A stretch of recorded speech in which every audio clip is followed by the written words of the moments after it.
fiz uma pesquisa para saber sobre a renda per capita das famílias, com base na meta da ONU de número 10, que eles querem fazer uma redução até 2030 de mais ou menos 40% dessa desigualdade social e econômica entre as famílias no mundo. A intenção é diminuir um pouco a fome e fazer com que as pessoas vivam com mais dignidade. Outras coisas aí também estão nos afetando, e uma delas é a economia, onde se fala muito sobre o crash econômico, onde economistas estendem alguns parâmetros achando que a qualquer momento pode acontecer uma crise, ou mais ou menos entre 2023 ou 2025. Está em uma recessão, isso acho que todo mundo sabe, todo mundo, ao menos, mesmo não entendendo nada de economia, deve ter alguma ideia, pelo menos, que as coisas estão bem caras, estão bem estranhas. Também são as guerras que também têm acontecido, tem inúmeras coisas que têm rolado, e isso tem nos deixado um pouco inseguros. No Brasil, o Produto Interno Bruto, né, que a gente chama aqui, conhece como PIB, que é a soma de toda a riqueza do território nacional, e isso coloca o país em um ranking, né, onde a gente vê o nível de riqueza que tem dentro daquele país. A soma do Brasil, ela está em torno de 8,7 trilhões de reais. Fazendo um conversor para o dólar, daria algo em torno de 1,7 trilhões de dólares. Uma notícia que eu achei bem interessante, que eu trouxe para esse estudo, que a CNN recentemente trouxe, ela bota assim, abre aspas, ela começa a falar assim, no tema da notícia, né? O Brasil deve ganhar cerca de 100 mil novos milionários até 2025, diz consultoria britânica, fecha aspas. Eu achei bem interessante, já que a meta da ONU é fazer com que essa redução dos 40% das famílias que a renda per capita é menor do que esses bilionários, que tem um vácuo ali muito grande, e aí eu não sei como eles vão fazer isso. Nesse meio tempo, você tem também o Great Reset do Klaus Schwab, que é o fundador do Fórum Econômico Mundial. Os postos de trabalho aqui no Brasil têm sido gerados, mas a desigualdade tem aumentado devido à alta inflação, né? Todo mundo está bem por dentro disso, os preços no supermercado estão disparados, dobraram, triplicaram, as coisas estão caríssimas. E os serviços também aumentaram, e isso faz com que o salário mínimo continue o mesmo e as pessoas têm menos poder de compra. O valor do dinheiro exclusivamente não está valendo tanto como antes. Mas eu pergunto assim, o que tem causado isso, afinal? Essa é a pergunta de todo mundo. Um dos problemas é a alta da Selic, que está já em torno de 13,75%, que seria a Selic? É a taxa básica de juros econômica. Ela também está atrelada a um outro termo, que chama-se IPCA, que está na casa dos 8,73%, que é o Índice Nacional de Preços ao Consumidor Amplo. Então, esses dois juntos, quando o governo eleva a taxa, isso aumenta a inflação, logo, o preço dos produtos que consumimos, né, como alimentos, até serviço mesmo, vamos supor, um exemplo aqui seria o serviço que a gente usa de carro, ou outros serviços que estão atrelados à economia, vamos supor, roupas, etc., isso encarece. E aí eu trago alguns exemplos sobre isso, que é IPCA mede o preço dos produtos consumíveis e serviços e eleva a taxa, e os preços atrelados a eles acabam disparando. Isso leva, no caso, a moeda brasileira a desvalorizar, porque ela se torna inflacionária. O que seria isso? Inflação e deflação. Deflação é quando o dinheiro ele é reduzido no mercado e ele acaba valorizando, então ele ganha poder de compra, força contra outras moedas, seja dólar, euro, etc. E quando você imprime mais moeda, logo o dinheiro, tem mais dinheiro circulando, ele perde valor.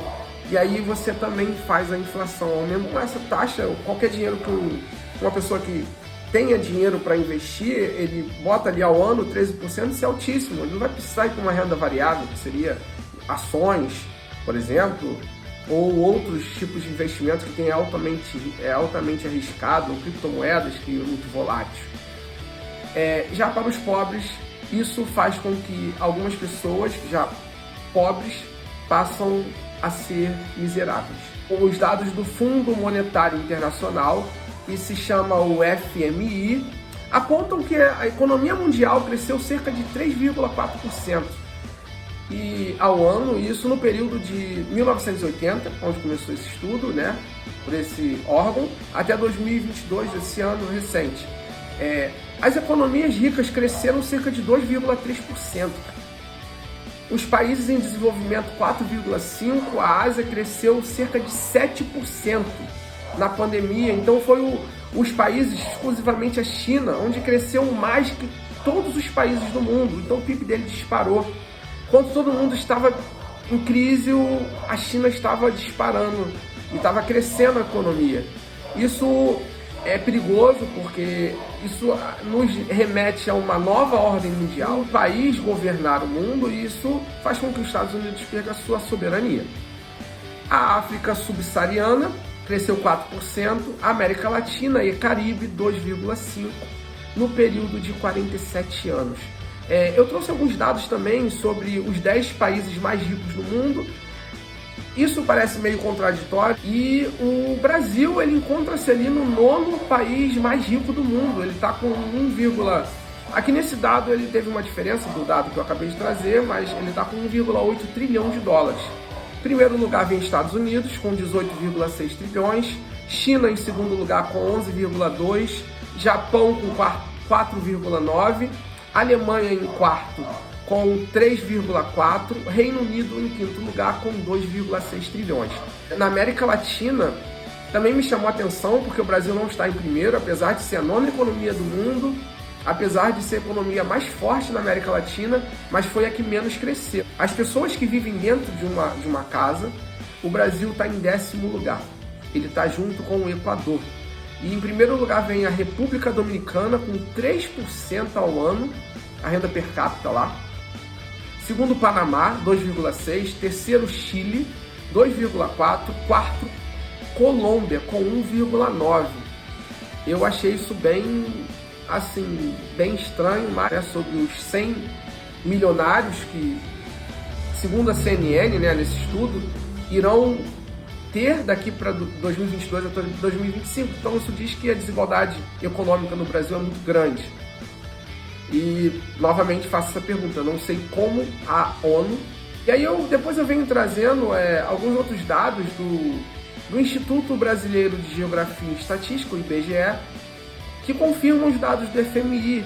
A divulgação neste mês de julho, já passou, né, mas nesse ano ainda de 2022, apontou que a renda per capita do Brasil em 2022 é de R$ 1.353 por família. O menor valor da série histórica da PNAD, ou PNAD. O Nordeste segue com R$ 843, cara, por família. O que é isso? Como uma família consegue sobreviver com isso? Este quadro é agravado pelo aumento, né, do preço dos alimentos, que subiu em todo o mundo em 2021 e bateu alguns recordes históricos em 2022. Depois da invasão da Ucrânia pela Rússia, isso acabou agravando, porque a Ucrânia é uma das maiores produtoras e exportadoras de grão, e isso fez com que o mundo inteiro tivesse um aumento no preço, porque tudo depende disso, de grão, né? Falar um pouco sobre o Rio de Janeiro, né? E eu peguei alguns dados também no IBGE. Segundo os dados do IBGE, a população do Rio de Janeiro era de 17 milhões de pessoas, 463.349 pessoas. Entre essas todas, pretos e pardos representam quase 70% da população dos desempregados no Rio de Janeiro, diz o IBGE. O Rio de Janeiro tinha cerca de 1,2 milhões de desempregados. No trimestre, né, o rendimento per capita em 2021 era de 1.724 por família. Isso com uma família, somando os salários ou valores que as pessoas traziam para dentro de casa, era esse valor que uma família sobrevivia. E desde então, esse total, de cerca de 810 mil eram pretos e pardos. O estado tem 17,2 milhões de habitantes, é o estado do Rio de Janeiro, meu estado, sendo 9,3 milhões de negros, mais que a metade aí, né? Se for analisar por esse critério racial, pretos ou pardos representam 67,5% dos desempregados. Bom, no final eu falo aqui, né, qual seria a ideia. Meu curso, no caso de teologia, tem como responsabilidade social atuar nas ONGs dentro das comunidades, tentando agir com o apoio às famílias carentes, bem como a utilização do campo missionário. Eu acho que isso deveria ser para qualquer igreja. E fazer o que Jesus ensina: ide ao próximo, ir a qualquer um, não importa quem seja, para nortear ao menos os menos qualificados e desfavorecidos, sempre visando a educação social. Esse é mais um vídeo. Vou estar sempre tentando trazer algumas informações interessantes, pertinentes, que falem um pouco de teologia, economia, que falem de filosofia, ciência, tecnologia, tudo que eu consiga convergir nesses aspectos, e será basicamente o canal vai girar em torno de me acompanhando. E fica comigo aí, dê um like, compartilha pra frente. Irei fazer vídeos melhores e profissionalizar um pouco mais. Muito obrigado a todos, e é isso!